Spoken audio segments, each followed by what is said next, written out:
à ce nouveau numéro de votre magazine Entretien, un numéro presque spécial, avec un invité spécial, professeur des universités, un haut cadre du monde scientifique ici en République démocratique du Congo.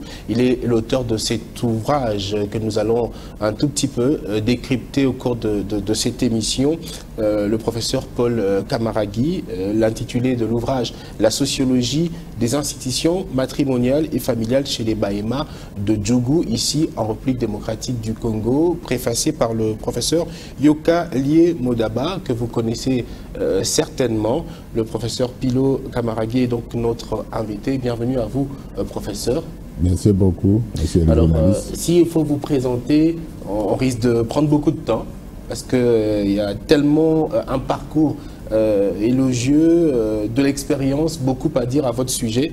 Sinon, en résumé, vous êtes sociologue, professeur des universités.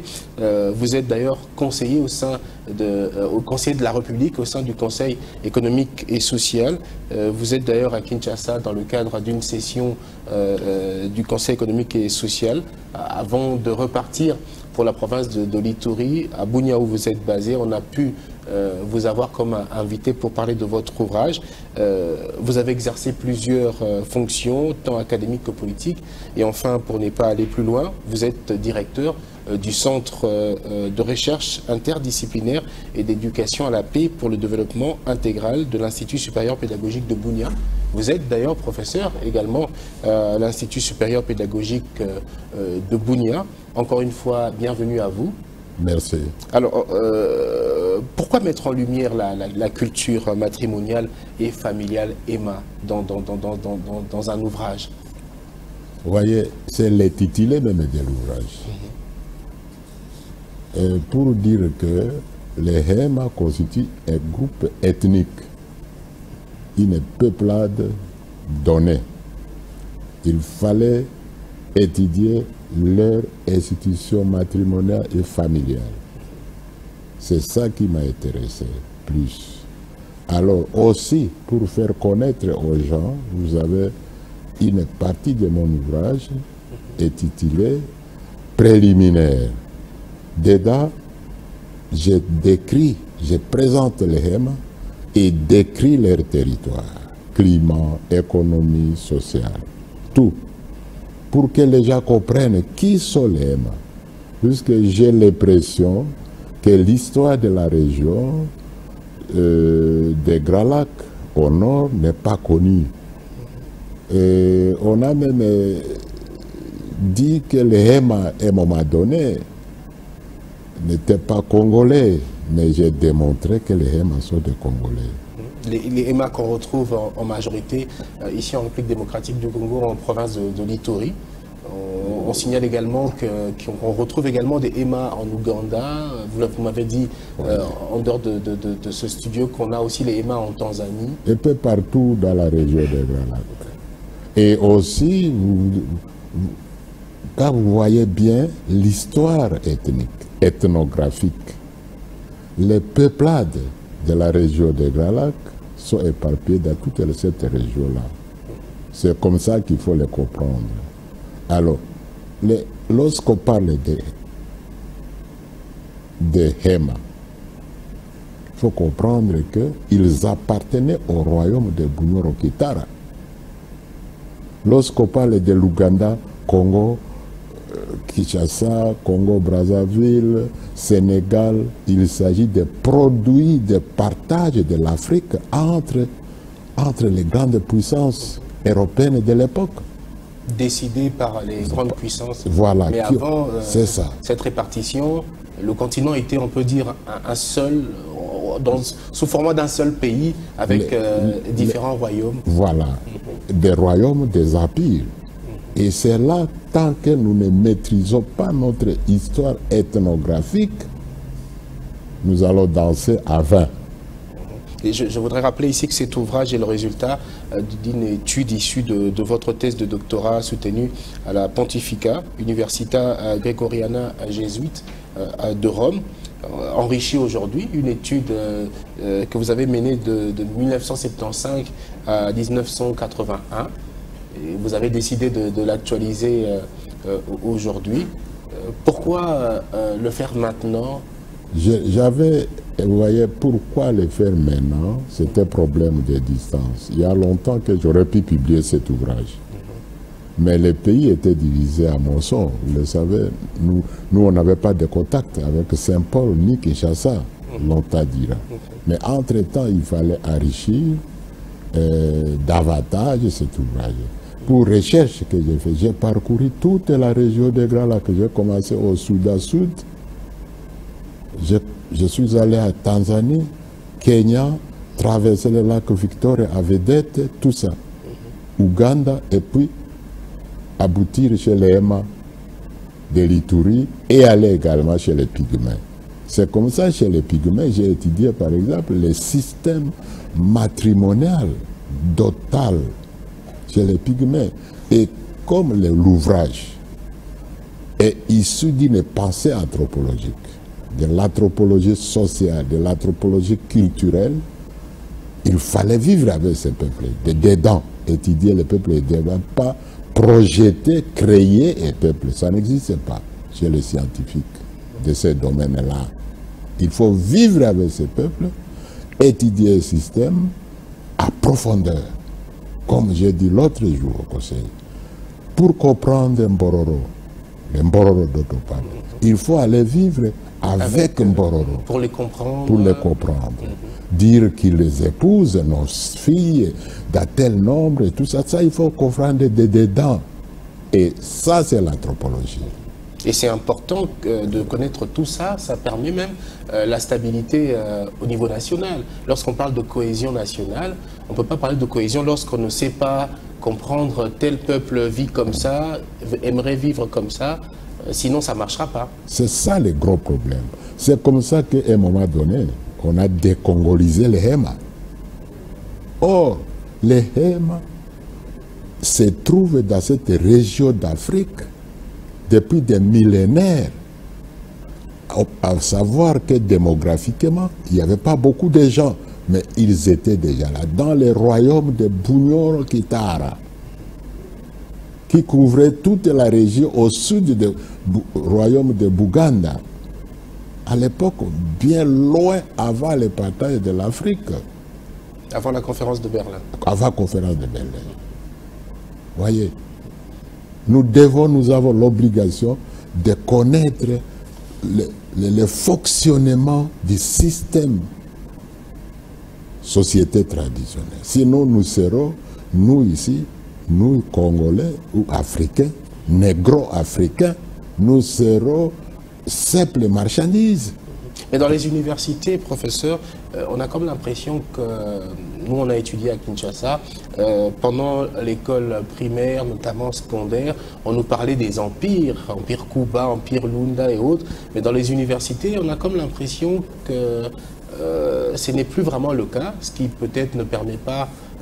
C'est vrai qu'il faut une faculté spéciale pour connaître l'anthropologie de la RDC par rapport à tel peuple, mais on devrait avoir des cours qui touchent toutes les facultés, faisant focus sur telle communauté pour permettre aux uns et aux autres d'avoir cette connaissance. Effectivement. J'ai toujours eu pour préoccupation des cours standards. Introduction à l'anthropologie. Si par la faculté de l'anthropologie, dans toutes les facultés. Introduction à la sociologie, pour toutes les facultés. Introduction à la science politique pour toutes les facultés. Introduction au droit pour toutes les facultés. Les ingénieurs, les médecins. Vous voyez chez les médecins, où je donne cours, l'anthropologie médicale. Nous formons des médecins pas standards. Nous formons des médecins africains pour l'Afrique, pour les malades africains. Ils doivent connaître tous les tissus culturels, sociaux de l'Afrique pour mieux les soigner. J'apprends maintenant qu'on vient de supprimer ces cours chez les médecins. C'est dommage. On a jugé que ce n'était pas important. Alors pour un médecin, le médecin, au départ, pour un malade, le médecin a besoin de connaître peut-être la psychologie de la personne qui est parfois issue de sa culture. Pas parfois, il est issu de sa culture. Voilà. Alors, dans cet ouvrage, vous avez, professeur, dépeint scientifiquement le mariage dans toutes ses étapes. En partant, on est en Afrique, lorsqu'on parle mariage, on voit d'abord le coutumier. Donc vous avez dépeint scientifiquement le mariage dans toutes ses étapes jusqu'à la fête finale, différentes cérémonies, le mariage que vous qualifiez d'institution, donc l'ensemble vous appelez ça institution matrimoniale. Est-ce que c'était, ou vous jugez que c'était important d'en parler, parce que c'est même la base de la famille, c'est comment je pourrais dire ça, lorsqu'on est Emma, on grandit, on doit avoir cette connaissance, parce que c'est même la source de l'existence de ce peuple-là. Oui. Lorsqu'on est né, d'abord, le mariage est une institution sociale qui entraîne une deuxième institution sociale, la famille.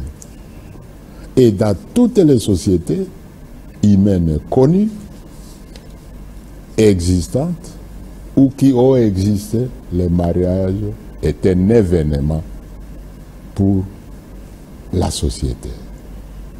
Parce que c'est par mariage que les êtres humains se reproduisent légalement. C'est une union socialement reconnue. Le mariage engage deux familles. Il y a un professeur qui me disait, sa fille s'est mariée. Et lui, le papa rationnel, qu'il est de type occidental, il dit pas de dot. Garçon, donnez ce que vous voulez. Mais la fille s'est révoltée. Et le garçon n'a rien compris. Il dit, mais papa, vous me rejetez. Donc le mariage, c'est le fondement de tout. Il y a différence entre mariage et ceux qui vivent à concubinage. En lingala, on dit yakatofanda. Voilà, yakatofanda.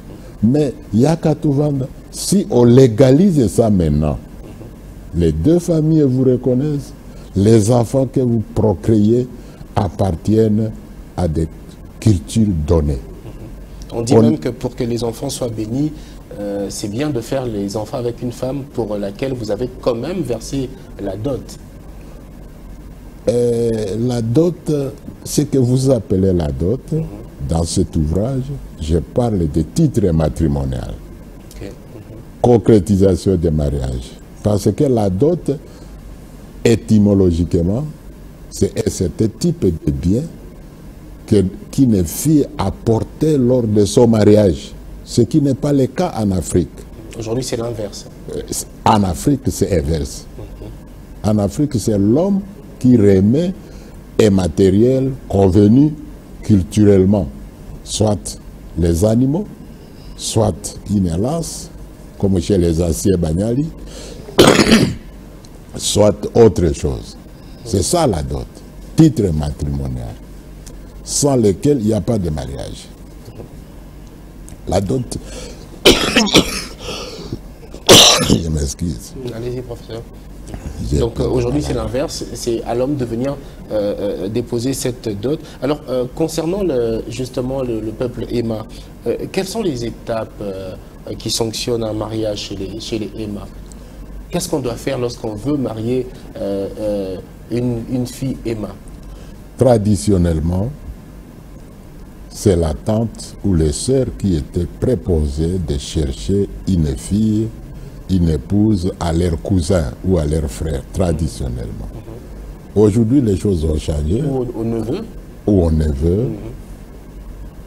Ou les choses, aujourd'hui, les choses ont changé. Beaucoup changé même. À ce sens que, contact avec l'Occident, le christianisme, les écoles, les jeunes se connaissent là. D'eux-mêmes, depuis l'extérieur. Et ils se préparent, mais ils informent les parents. Traditionnellement, chez ces peuples-là, alors on devait accompagner officiellement la fille dans sa future belle famille, où elle va rencontrer ce jeune homme qu'elle ne connaissait pas au départ. Et dès que les deux parents se sont convenus, il y a le versement des titres matrimoniaux. Dès lors, on accompagne la fille dans cette famille-là. Il y a mariage. Tout mariage a des rites. Tout mariage. Même dans nos églises, il y a des rites. Même à l'étranger, moi j'ai suivi un film grec où la femme quitte la Grèce pour les États-Unis, mais elle se marie selon la culture grecque. C'est ça. Et ça, c'est universel. Ça, c'est lié à la nature de l'homme. D'où le mariage n'est pas à minimiser. Et nous avons l'obligation de faire comprendre à nos enfants, quel que soit leur temps, que l'union entre une femme et un homme est une obligation sociale. C'est différent d'être avec une femme quelconque que vous rencontrez dans la rue. Et un mariage est célébré entre les deux familles. Entre les deux familles. On fête, on bénit les mariés. Voilà. Dans l'église, s'ils sont de l'église là-bas, ça c'est après. Après, on commence d'abord par les deux familles. Par les deux familles. Et les deux familles sont les fondements même de l'unité conjugale. Une famille, nous l'appelons techniquement famille nucléaire. Les noyaux, famille nucléaire signifie les noyaux de la société. Alors, quand vous publiez ce livre, vous mettez en lumière, bien sûr, cette culture matrimoniale et familiale chez les Bahema. Vous parlez du mariage. Est-ce que chez les Ema, le mariage reconnu, c'est celui-là entre un homme et une femme, ou il y a peut-être aussi, on en a parlé d'ailleurs, ce mariage qui va au-delà de la culture, je dirais, habituelle. Parce qu'aujourd'hui, il y a de cela qui permettent à un homme, par exemple, d'être avec plusieurs femmes. Il y a aussi des femmes qui sont issues d'une culture qui permettent à ces femmes-là, je ne sais pas en RDC où exactement, à ces femmes-là d'avoir plusieurs partenaires. Non, je crois que vous voulez parler de ce que nous appelons la polygynie et la polyandrie. La polygynie, c'est lorsque un homme a plus d'une femme. La polyandrie, c'est lorsque une femme a plus d'un mari. Cette dernière forme de mariage n'existe presque pas.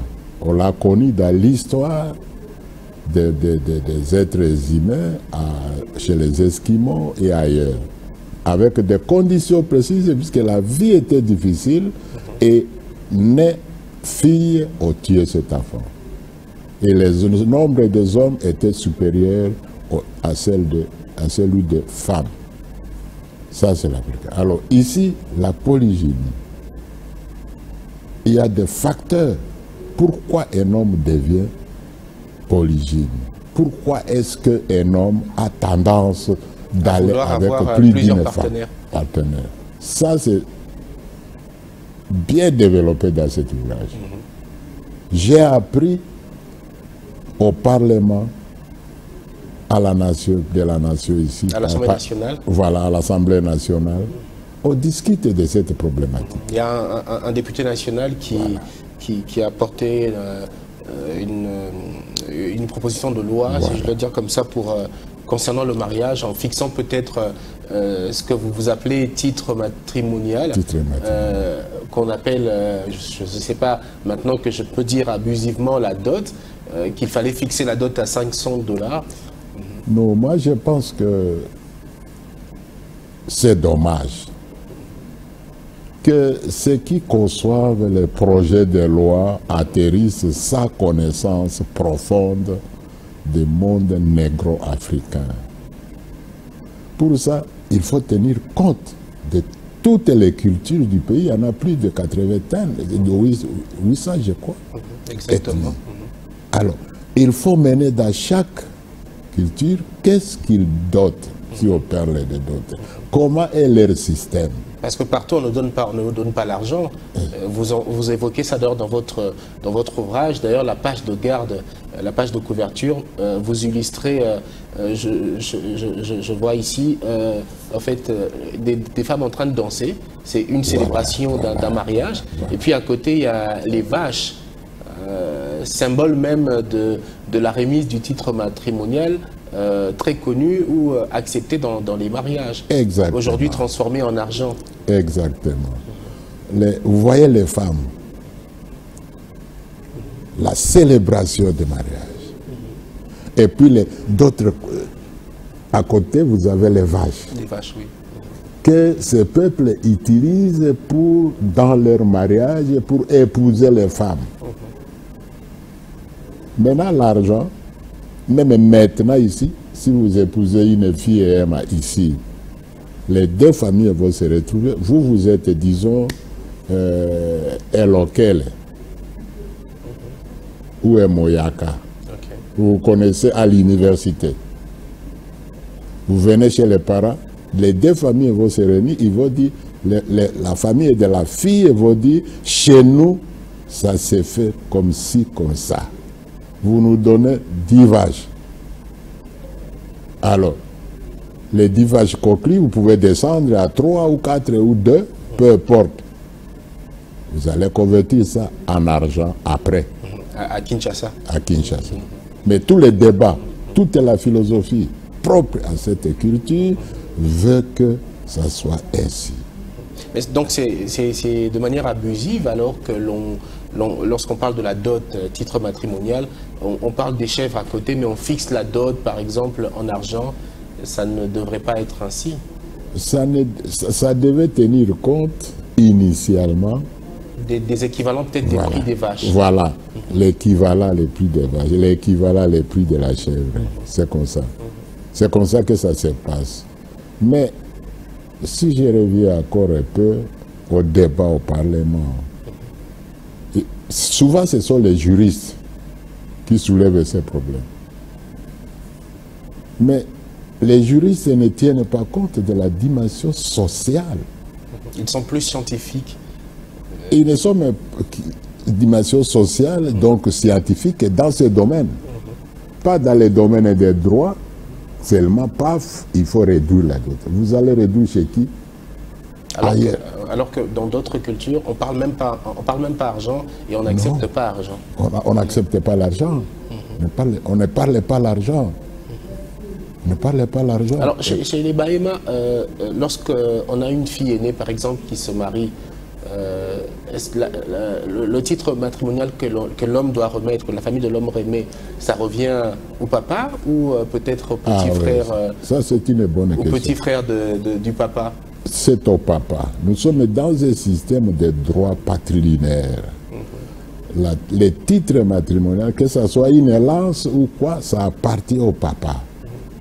Et la succession passe des pères au fils. Okay. C'est ça qui est plus important. Pas seulement la fille aînée, mais tous les titres matrimoniaux sont des propriétés du papa, qui les garde pour maintenir sa famille. Mais il y a toujours des oncles qui mettent un peu l'œil. On a vu des familles se diviser lorsqu'il faut remettre la dot, donc le titre matrimonial. Souvent, ça secoue les familles. Oui. Ça, là aussi, c'est pourquoi j'insiste beaucoup sur l'authenticité, l'autonomie de chaque culture. Ces modèles, c'est fait dans quelle culture, chez quelle ethnie. Sinon, alors, c'est notre fille. Là aussi, il faut comprendre, l'anthropologue, quand il va interpréter, il va dire, ce n'est pas seulement sa fille, mais c'est notre fille. Alors, par conséquent, chacun de nous a un petit quelque chose. De manière à mettre tout le monde à l'aise.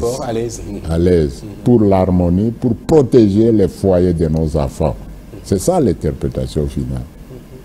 Mais l'oncle a sa place. Parce que souvent, dans d'autres mariages, c'est pas forcément pas le papa de la fille qui doit discuter de tout ce que la famille de l'homme doit donner. Parfois, le papa peut être là, mais on laisse l'oncle discuter, échanger. Comment ça se passe chez les Ema? Chez les Ema, ça c'est pour aller discuter. Les pères se réunissent avec les siens.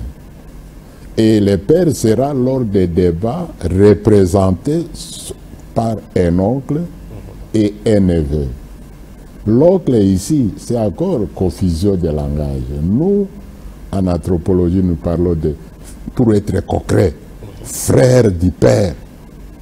Frère du père, parce que l'oncle, ça c'est les Français. Mais frère du père. Celui-là, qui est automatiquement aussi le papa de l'enfant, même si c'est l'enfant de son frère. C'est ça, le papa social de son enfant. Tandis qu'il y a le papa biologique. Le papa biologique voit à sa place son frère, utérin, l'enfant de sa mère. Et ça, c'est dans la hiérarchisation des familles. Donc, cet ouvrage, à ce niveau-là, je crois, ceux qui en parlent doivent à tenir compte. Le chapitre 1, vous parlez de la dot, une institution sociale dans le droit coutumier chez le EMA. Bon, ici, vous avez quand même mentionné la dot, que vous qualifiez de titre matrimonial. Dans ce chapitre, une institution sociale de droit coutumier chez l'EMA, vous expliquez quoi exactement? Justement, c'est la modalité, la matérialité de ces biens destinés au mariage. C'est ça que j'explique.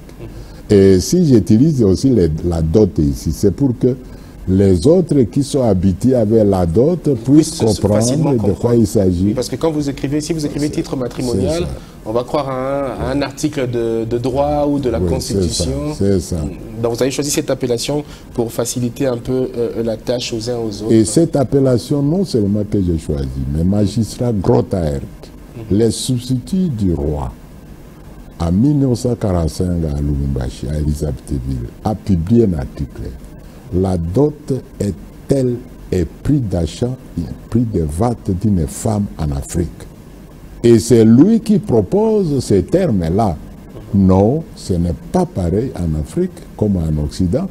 Donc, c'est le titre matrimonial. Sans ce matériel-là, il n'y a pas de mariage. Parce qu'on le dit toujours, on part d'abord du coutumier. Mais est-ce que toutes les étapes pour sceller officiellement un mariage sont importantes? Le coutumier d'abord avec la famille, le civil et le religieux. Quel est votre avis à ce sujet? Moi, je pense que c'est très utile. Qui dit coutumier dit la culture. Je suis Moyaka. J'ai marié une fille Moyaka. Je suis d'abord Moyaka. Je suis d'abord Mohema. Je suis d'abord Lokele. Je suis d'abord Topoke. L'Église occidentale a trouvé ma culture à place. Et nous avons notre vision du monde. C'est là qui est... Avant que la religion ne vienne, il y avait d'abord l'existence de l'homme qui a su s'adapter à son milieu et à mettre en place sa façon de vivre dans les empires. Qui a créé un mode de vie à lui propre. Vous l'avez dit ici, on existait avant la conférence de Berlin. Avant même qu'on nous parle de ceux qui sont venus, soi-disant, découvrir l'Afrique.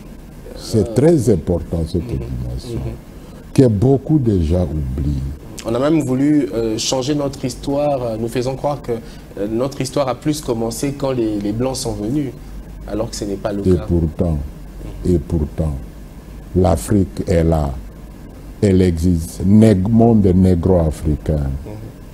Et je suis Hema, je suis Moyaka, je suis... Et cela circule dans mon sang, les veines. Ce n'est pas les veines dans mon sang. Il n'y a pas de christianisme. Il n'y a pas de colonialisme. C'est le sang authentique. Donc vous estimez qu'il faut un coutumier, autant il faut un civil, et puis plus tard le religieux? Le civil, c'est la société moderne, étatique. Bon, là, mais pour les peuples, les vrais mariages, c'est le coutumier. Mais est-ce qu'il faut aussi le civil pour protéger peut-être la femme? Oui, je crois, pour qu'on soit inséré à tous les niveaux dans la société. Il faut aussi religieux, ceux qui sont là-bas. À plus de coutumiers d'abord, il y a civil, il y a religieux. D'ailleurs, dans le civil, on ne peut pas vous officialiser si la famille n'a pas reçu son titre matrimonial. On pose même la question. Exactement. D'ailleurs, c'est ça. Là, je suis congolais. Je suis congolais. J'ai les lois du pays qui à gratifier les mariages que mes ancêtres célébraient déjà. Il n'y a pas de contradiction dedans. Est-ce que chez les Ema, il y a aussi ce phénomène, vous mariez une femme, l'homme décède, est-ce que ça... Comment ça se passe dans les institutions matrimoniales et familiales? Est-ce qu'il y a cette culture où le petit frère ou le grand frère devient l'époux, si on doit le dire comme ça, ou le responsable de la veuve? Oui. Traditionnellement, selon la tradition de ce peuple, lorsque le mariage, les liens conjugaux est rompu par la mort de l'homme, du mari, les frères ont l'obligation juridique de s'occuper de la veuve. Mais pas forcément de faire de la veuve votre épouse. Et on n'utilise pas le concept de veuve, épouse, non. Il y a des termes pour ça. C'est pour ça que l'anthropologie est plus importante. Il y a des termes. Jamais on l'appellera l'épouse de, mais la femme de Lévira. Ça s'appelle Lévira. Lévira, c'est quand je suis mort, mon frère s'occupe de la veuve, puisqu'elle est abandonnée à elle-même. Et les enfants, qui vont s'occuper des enfants? Voilà la philosophie. Qui va élever? Mais sur le plan culturel, parfois, ça crée des problèmes. Bon, il y a des histoires, l'homme est décédé, le petit frère prend la femme, fait des enfants, mais après, ces enfants-là ont peut-être des problèmes de santé, problème mental. Est-ce que ça n'arrive pas? Non, ça peut arriver. Ça peut arriver, ça c'est exception. Mais il a d'abord obligation morale de s'occuper des orphelins. Souvenez-vous, attention avec les orphelins. Qui va s'occuper des orphelins? Papa a Koufi. Qui va devenir la mère? Il faut quelqu'un pour s'occuper. On utilise souvent les termes occuper, pas épouser. S'occuper d'eux. Et c'était devoir social à un homme de s'occuper des veuves, de la veuve et de ses orphelins. Et il faut que ce soit les proches parents. Bon, tout cela est un changement. Il faut toujours dire tout cela dans l'évolution de la société. Il y a toujours des changements, justement. Il y a toujours une manière d'adapter un peu les choses aux circonstances actuelles. Où ça disparaît. Où ça disparaît.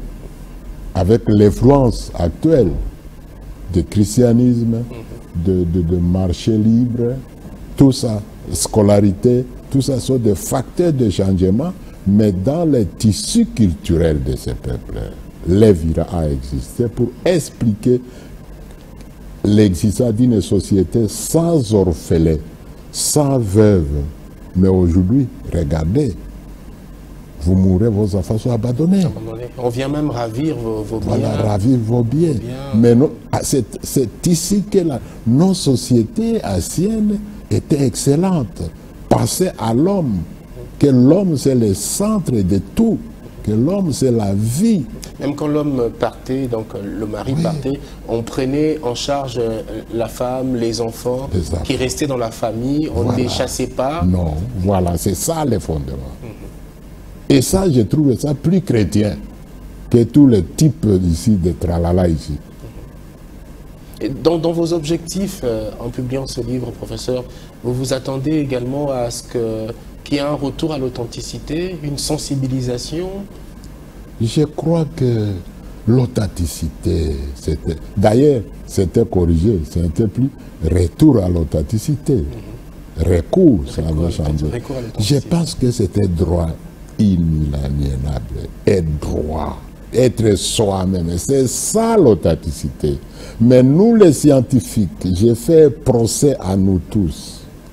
Nous n'avons pas accordé une place scientifique à l'analyse de ces discours sur l'authenticité. Nous ne devons pas être comme eux veulent que nous soyons. Nous devons être comme nous voulons être. C'est ça l'authenticité. Nous ne devons pas nous devons être des pauvres libres. non pas des esclaves. Tout ça, je crois que c'est important. Vous qui me parlez, c'est à toute liberté d'authenticité. Votre authenticité, c'est l'ensemble des rôles que vous jouez dans la société. C'est ça l'authenticité. Ne soyez pas un Chinois, ne soyez pas un Américain, mais soyez Congolais. Et sous Congolais X, quand on est dans ces pays, aux États-Unis, en Europe, mais les Français ne sont pas partout Français. En Normandie, vous trouvez ces gens avec leurs manières. En Allemagne, les Allemands du Nord avec leurs manières à eux, alors que c'est de grands scientifiques. Mais nous nous autodétruisons à copier n'importe quoi. Je vais revenir un peu en arrière, professeur. Vous avez tout à l'heure évoqué le fait que vous en avez parlé également du pourquoi l'homme a toujours tendance à vouloir avoir plusieurs partenaires. En évoquant cette question, quelles sont les raisons selon vous? Et quelles sont les solutions? Il y a, la solution est humaine. Vous voyez, c'est tous les discours sur la polygynie chez moi. Il y a Margaret Mead, c'est une femme américaine, biologiste, anthropologue, est allée étudier un peuple en Asie. Elle dit, nous les occidentaux, les occidentales, nous ne comprenons pas la psychologie des peuples qui pratiquent la polygynie. Et qu'une femme dans la monogamie, c'est plein de la présence constante de son mari. Tandis que dans la polygynie, dit-elle, l'homme est toujours dans l'actualité. Les actualités signifient chaque femme, il a 3 femmes et il a 3 femmes qui se diffèrent. Margaret Mead qui a parlé est une femme mariée, américaine mariée, mère de 3 enfants, professeure d'université et directrice de l'hôpital. Vous voyez, Jomo Kenyatta a écrit. Jomo Kenyatta, le père. C'est lui qui fut le fondateur de la République kenyane indépendante. Il dit, lorsque la femme est enceinte, elle dit à son mari, chérie, je vous fais souffrir, prends-nous une compagne. C'est elle qui précède son mari. Pour gérer le mari pendant les 9 mois. Pendant les 9 mois. Et non seulement, ou 5-6 mois. Pendant toute la durée de la grossesse et encore. Nous sommes dans une société traditionnelle. Jusqu'à ce que la femme naisse et puis. Il ne doit pas se rapprocher de son mari. Il est prohibé culturellement. Et c'est là aussi de contenu. Aujourd'hui, la science nous montre qu'on peut à tout moment. Mais de quelle posture, c'est ça le problème. Il y en a qui disent pas au début, mais quand elle est à 6 mois, vous pouvez... Alors, là aussi, l'anthropologie va chercher les causes profondes, comment une culture, imagination de l'homme est allée jusqu'à fin de ça. Et chez Jomo Kenyatta, c'est elle-même, la femme qui va aller chercher une compagne à son mari. Parce que chez l'homme, il y a une constance d'attraction sexuelle par rapport à la sexualité féminine. C'est comme ça que il n'est pas exclu de dire, comme soutenaient d'autres, le monogame est plus infidèle à sa femme que le polygyne qui est lié à 3-4 femmes. Lui, il a déjà ses institutions, il se limite là, mais l'autre, en cachette, va même au-delà. Et c'est une question que les musulmans ont posée à Bamako, des taximens. Vous avez combien de femmes? Je dis une, il dit, mais vous êtes fous. Nous, les musulmans, moi j'en ai 3. Et je ne peux aller à dehors de mes 3 femmes avec d'autres femmes. Donc, c'est toute une logique. Mais nous, on est bombardés par un autre courant. Est-ce que vous pensez que pour gérer ça, il faut un jour ou l'autre officialiser, un peu comme dans les musulmans le font, qui vont jusqu'à 5 femmes. Est-ce que vous pensez que pour ce faire, je ne veux pas vous prêter des intentions ou vous pousser à dire quelque chose qui va peut-être scandaliser les gens, mais est-ce que pour gérer ça, il faut une sensibilisation ou il faut peut-être passer à la polygynie? Moi, ça serait trop tôt. Moi j'ai mes points de vue dessus. J'ai mes points de vue dessus. Mais je ne veux pas qu'on vous dise scandaliser les gens, puisque... Mais il faut tenir compte de chaque culture dans cette issue. Les Belges, tous les administrateurs du territoire s'étaient réunis à Coquelatteville, ici à Bandaka, en 1948, pour statuer sur la polygynie. Et ils avaient conclu que dans les milieux ruraux, les gens peuvent se marier, il y a un mariage plural, peut exister. Mais chez les évolués, qui sont cités, chacun sa femme. Voilà. Ça permet même une stabilité, parce qu'un homme aussi qui est peut-être un officiel ou qui travaille quelque part, lorsqu'il a plusieurs femmes, on sous-entend qu'il a plusieurs foyers. Quand il ne vit pas avec ces femmes-là, et il peut se perdre dans sa pratique professionnelle. Oui, parce qu'on fait ça comme ça, mais vous savez, il faut avoir l'équilibre dans une société. Nos sociétés traditionnelles étaient plus équilibrées que nos sociétés modernes. Projetez-vous Kinshasa, projetez-vous Lubumbashi, regardez comme au film. Qu'est-ce qui se passe dans les milieux urbains? Mais c'est le suicide collectif. C'est la mort de tout le monde, puisqu'il n'y a pas d'équilibre. Et la ville n'est pas faite pour être habitée par tout le monde. C'est déjà sélectionné qui doivent habiter la ville. Il y a beaucoup de problèmes. Beaucoup à dire, professeur, on tend vers la fin, on est presque à la fin de cet entretien. Je voudrais un avis de votre part, parce qu'aujourd'hui, il y a ce phénomène, parce que nous, on a notre culture, vous l'avez dit ici en parlant des institutions matrimoniales et familiales chez les Bahema. Chez nous, en RDC, en Afrique surtout, la sexualité, c'est entre un homme et une femme. Mais on a tendance à faire face à des intrusions parfois d'une culture extérieure qui n'est pas nôtre, à vouloir nous pousser à s'adapter à ce phénomène d'accouplement homme-homme, femme-femme, ce qui n'est pas nôtre. Comment on devrait réagir face à cela et est-ce qu'il faut résister? Mariage gay, il faut d'abord dire non à ça. Ça c'est contre la nature. Et on va ça, et nous prenons ça. Si vous n'êtes pas homosexuel, si vous les malmenez, on vous coupe l'aide. Nous vous coupons vos aides. C'est ça ce que j'appelle le marchandage d'immoralité occidentale. Les sociétés industrielles sont en train de mourir. Et Karl Marx l'avait déjà dit. Lorsque le capitalisme va atteindre son sommet le plus élevé, ça sera la disparition de la société. Ne sommes-nous pas là? Ça, il faut refuser. Et je suis content que tous les pays africains ne sont pas d'accord avec les mariages gays. Et j'en parle dans mon cours de sociologie de la famille à mes étudiants. Qu'est-ce que ça peut représenter? Ici, nos hommes politiques ou les décideurs dans les pays, j'attends le Parlement, doivent se replier plus sur les fondements culturels de leur peuple. C'est pour protéger la source voilà. de notre provenance. C'est ça.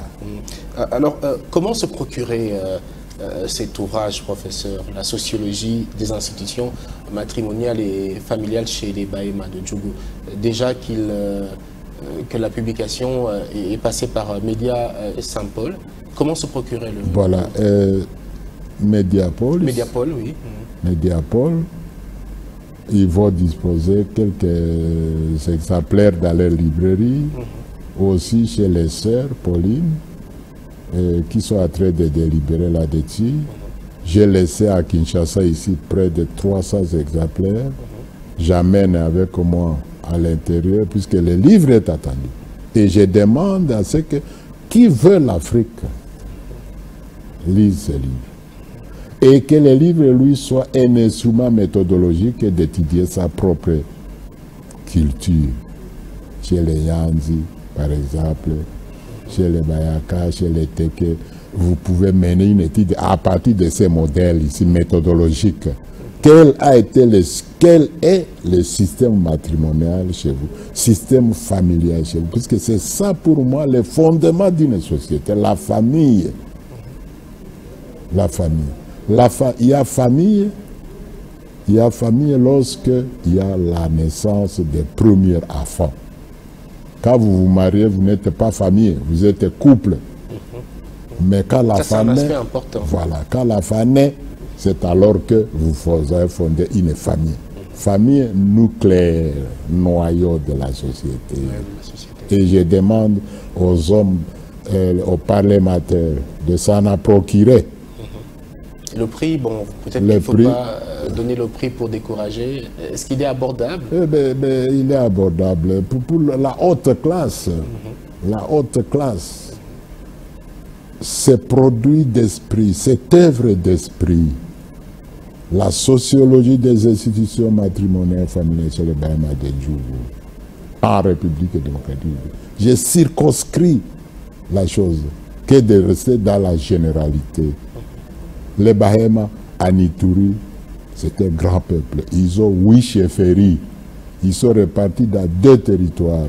4 chefferies dans le territoire d'Iromo et 4 chefferies dans le territoire de Ndjougou. Et une raison de plus pour comprendre tout ce qui se passe là-bas, dans cette partie du Congo, il faut encore lire les préliminaires dedans. Comprendre l'histoire du peuple Hema et peuple Lendo dedans. Merci à vous, professeur. Merci pour votre passage dans les installations de Digital Congo. Merci de nous avoir enrichis concernant cet ouvrage qu'on a essayé de décrypter parce que c'est près de 400 pages. La lecture, ça prend du temps, mais il faut de la volonté. Et surtout, c'est important aussi ces ouvrages parce que ça renvoie à booster la culture de la lecture. Comme l'ont dit les Africains, certains Africains commencent à perdre un peu cette culture. La sociologie des institutions matrimoniales et familiales chez les Bahema de Djougou en République démocratique du Congo, à se procurer à Mediaspol, déjà disponible, vous l'avez dit, à Kinshasa. Vous rentrez d'ailleurs déjà pour la province de l'Ituri. Je rappelle que vous étiez à Kinshasa ici en tant que conseiller au sein du Conseil économique et social de la République puisque vous êtes membre. Vous rentrez chez vous en Ituri, en République démocratique du Congo bien sûr, où vous êtes basé, parce que vous êtes également professeur des universités, notamment à l'université pédagogique de Bunia. Bukavu, Goma, Kisangani, partout là. Merci beaucoup, professeur. On espère vous avoir à nouveau lorsque vous allez revenir à Kinshasa. Professeur Pilo Kamaragi, merci encore une fois. C'est moi qui vous remercie. Merci également à vous de nous avoir suivis. Merci à l'équipe technique qui nous a accompagnés. Merci à vous. Donc, si vous voulez vous procurer cet ouvrage, n'hésitez pas de vous rendre dans les boutiques de Mediaspol à Kinshasa. Il y en a plusieurs dans plusieurs communes de la capitale congolaise. Merci surtout de l'attention soutenue. Portez-vous bien et bonne suite de nos programmes.